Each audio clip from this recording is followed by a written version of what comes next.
Muito bem, meus amigos do Café com Velocidade, meus amigos aqui do Café Expresso, estamos chegando com mais uma coluninha semanal que a gente fala sobre vários assuntos, mas gostamos mesmo de um pouquinho de história da Fórmula 1, não é mesmo? Eu sei que vocês gostam. Bom, eu adoro contar um pouquinho dessa história aí, dessa categoria tão maravilhosa, né, que a gente ama tanto.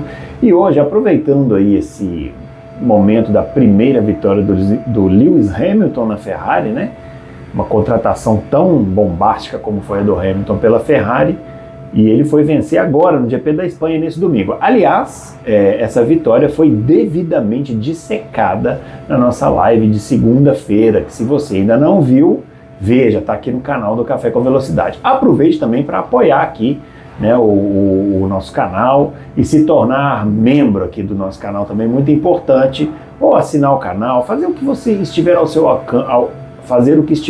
alcance para que o nosso canal cresça e se multiplique e possa chegar a mais pessoas e tornar os nossos conteúdos ainda mais divulgados. Isso é muito importante para o canal, muito importante também para o jornalismo independente. Bom, Café Expresso, como você sabe, é uma coluninha semanal onde eu conto alguma história, eu faço algum comentário e tal, e hoje eu trouxe então essa história da Ferrari com pilotos campeões mundiais, porque é curioso, né? A Ferrari é uma das equipes, talvez a maior equipe da história da Fórmula 1, talvez a única equipe, talvez não, a única equipe que tem uma torcida tão grande, né? Parece ter uma torcida de futebol, mas não são muitos casos de contratações assim bombásticas na história da Ferrari. A Ferrari sempre priorizou contratar pilotos promissores, jovens, né, formados às vezes nas categorias de base da equipe, né, e campeões mesmo, grandes campeões, não foram muitas as contratações. Eu fui fazer esse levantamento e me deparei com um número até bem pequeno, que eu esperava que fosse maior. Foram 6 campeões mundiais que foram contratados pela Ferrari na sua história todinha, né, que começou lá em 1950, na Fórmula 1, né. Vejam vocês, não quer dizer que não tiveram outros campeões correndo pela Ferrari, que foram, alguns pilotos até foram campeões depois de correr pela Ferrari, alguns pilotos foram campeões pela Ferrari, né, não tinham sido ainda. Por exemplo, a Ferrari contratou o Nigel Mansell, que ainda não era campeão do mundo, né, mas foi campeão pela equipe, mas foi campeão depois, né, em 1992 pela Williams. Já o Kimi Raikkonen ainda não era campeão quando foi contratado, mas já era um piloto não digo consagrado, mas já era consolidado, né, e foi campeão pela Ferrari, aliás, no seu ano de estreia em 2007. Mas vejam vocês a lista dos campeões, aqueles pilotos que já eram campeões por outras equipes e foram contratados pela Ferrari. O primeiro é o argentino Juan Manuel Fangio, foi contratado pela Ferrari em 1956 e ele já era, pessoal, tricampeão naquela época. Ele estava na Mercedes, né, antes de ir para a Ferrari, foi contratado pela Ferrari em 1956. E olha só que coisa interessante, ele venceu na estreia pela Ferrari. Já estreou ganhando lá, foi bem no GP da Argentina, né, de 1956, ele ganhou aquela corrida na sua estreia pela Ferrari. Aí a Ferrari passou muitos anos sem contratar pilotos campeões do mundo, contratou alguns pilotos promissores nesse meio tempo, um exemplo em que se tornaram campeões pela equipe, um exemplo clássico é o Niki Lauda, né? Mas campeão mesmo, a Ferrari só foi contratar de novo em 1990 o francês Alain Prost, que foi contratado em 1990 e naquela época ele já era tricampeão. Tinha acabado de se sagrar, tinha acabado de ganhar o seu terceiro título mundial pela McLaren, foi contratado pela Ferrari em 1990 e o Prost foi vencer a sua primeira corrida pela Ferrari na sua segunda participação na equipe no Grande Prêmio do Brasil daquele ano. Lembra dessa corrida? Os mais velhos aí vão lembrar, né? O Senna estava liderando a corrida com alguma tranquilidade, aí ele sofreu para passar o retardatário Satoru Nakajima, deu uma fechada lá no Senna, arrancou o bico do carro, teve que parar para trocar e o Prost ganhou aquela corrida que caiu no colo dele. Ele foi vice-campeão, né, nesse ano de 1990 e depois, em 1991, teve uma temporada muito ruim, acabou sendo demitido, né?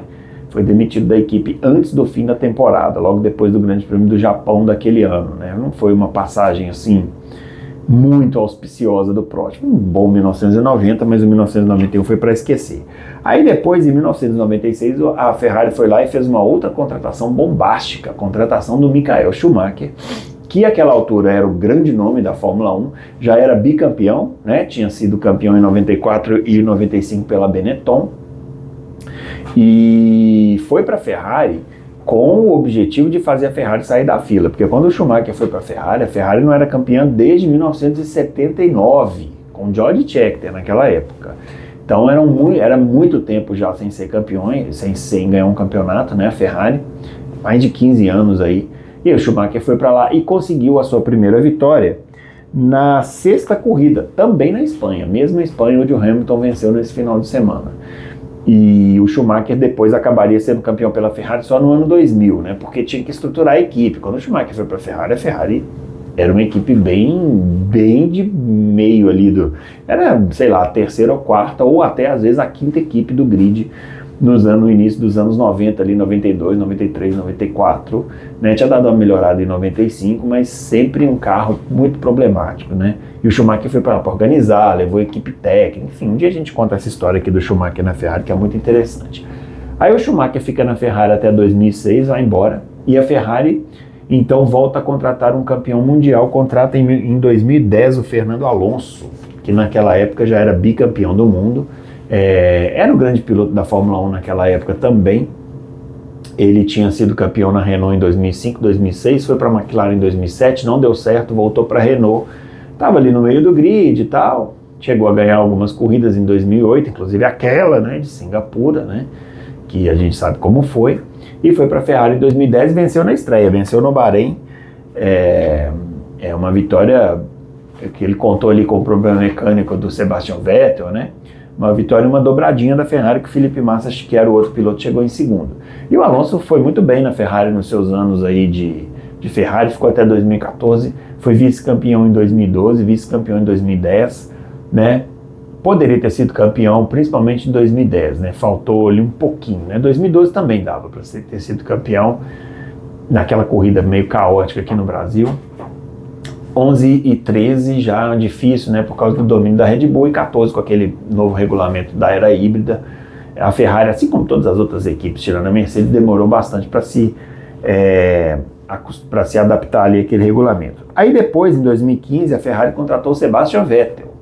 Sebastian Vettel, que foi para a Ferrari já com 4 títulos mundiais, venceu sua primeira corrida na segunda participação dele, na Malásia, e o Vettel foi uma decepção, né? Pelo menos para mim, assim, porque eu esperava que o Vettel, chegando na Ferrari, ele ia conseguir se desvencilhar ali da Red Bull e mostrar que ele era capaz de vencer também fora da Red Bull. Vencer corridas até venceu, mas infelizmente não chegou perto, assim, chegou perto de disputar o título ali em 2017, 2018, mas em 2019 em diante, né, com a chegada do Leclerc na equipe, ele foi ficando muito para trás e ficou na equipe até o final de 2020, quando saiu para Aston Martin. E, por último, né, a maior contratação da história da Ferrari em 2020, no início de 2024, foi confirmada para ser efetivada em 2025 a contratação do Lewis Hamilton, então 7 vezes campeão do mundo. O Hamilton é a maior contratação dessas aqui todas que nós falamos, né? Tirando o Hamilton, o Vettel era o que tinha mais títulos, né? Com 4 títulos, mas o Hamilton já tinha 7 títulos, já era considerado aí o maior piloto da história da Fórmula 1 por muita gente, né? Em números, acho até que não tem muita discussão, alguma disputa ali com o Schumacher, mas acho que os números do Hamilton no geral são melhores, né? E foi para a Ferrari e passou um ano muito difícil, né, em 2025, e em 2026 parece estar se adaptando, venceu então na Espanha, na sua 31ª corrida. Olha que coisa curiosa, né? O piloto mais espetacular contratado, o melhor campeão aí contratado pela Ferrari, a maior contratação da história da Ferrari, foi vencer apenas na sua 31ª corrida. É lógico que tem fatores técnicos, né, para serem analisados, mas não deixa de ser curioso, né? Então é isso, pessoal. Essa foi a história aí dos pilotos que chegaram na Ferrari já como campeões, né? Assim como o Lewis Hamilton, e as suas primeiras vitórias na equipe de Maranello, beleza? Semana que vem eu volto aqui então com mais conteúdo especial para vocês aqui no Café Expresso. Se você lembra de alguma dessas vitórias aí desses pilotos, deixa aqui nos comentários E conte também para vocês qual foi o melhor piloto aí dessa lista que eu mencionei, qual foi o melhor piloto que vocês viram no cockpit da Ferrari, beleza? Um grande abraço para todo mundo e até o próximo Café Expresso. Valeu!